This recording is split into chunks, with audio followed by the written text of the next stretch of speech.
Бүгін балалар бізде жаңа тақырып тригонометриялық функциялардың туындысы.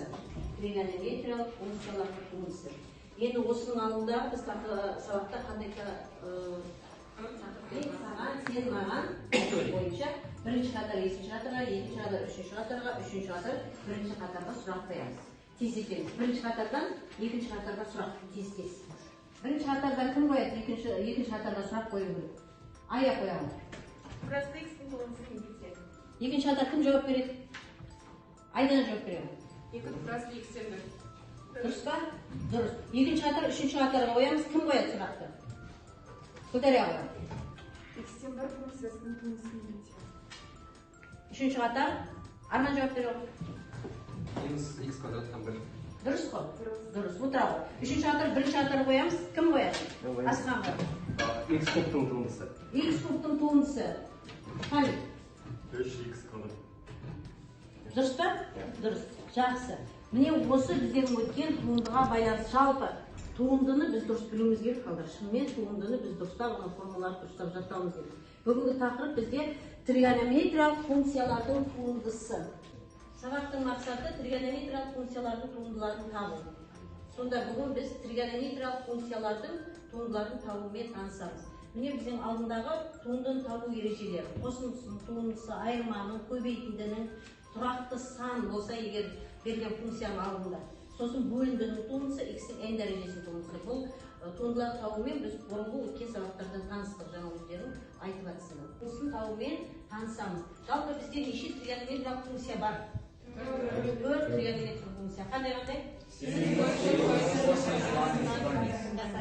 Сонымен синустың туындысы тең екен неге?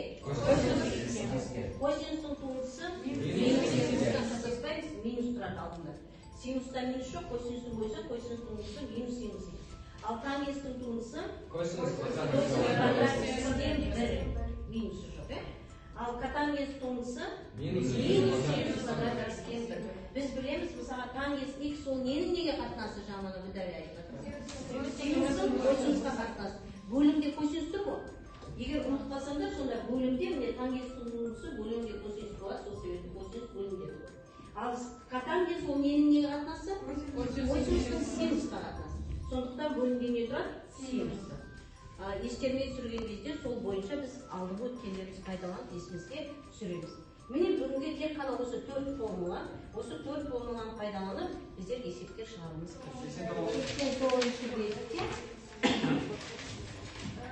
міне тригонометриялық функциялардың туындысы сендерге 44-те бірінші есеп қойылды.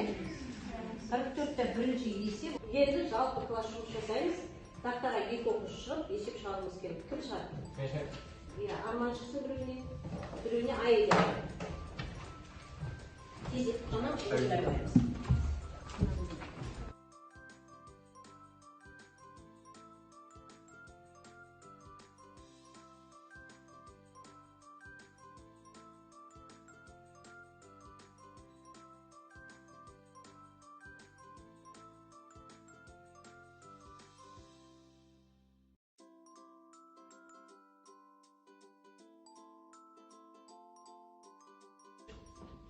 Төртте бірінші есептің біріншісін шығару үшін осы қосындының әрқайсысының несін таптым.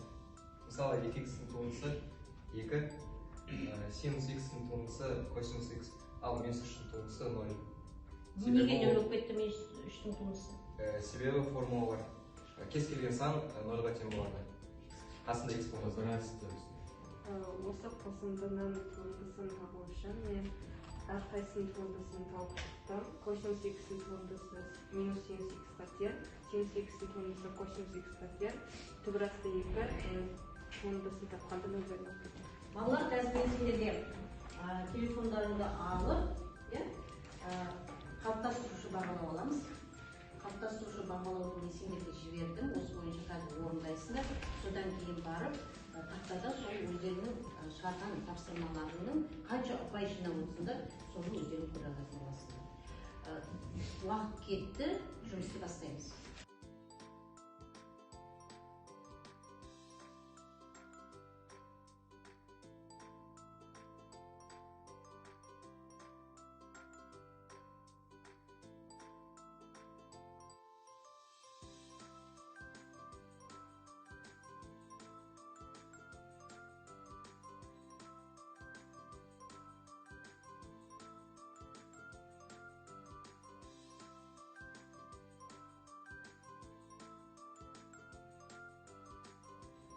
мына результат жауаптары шықты.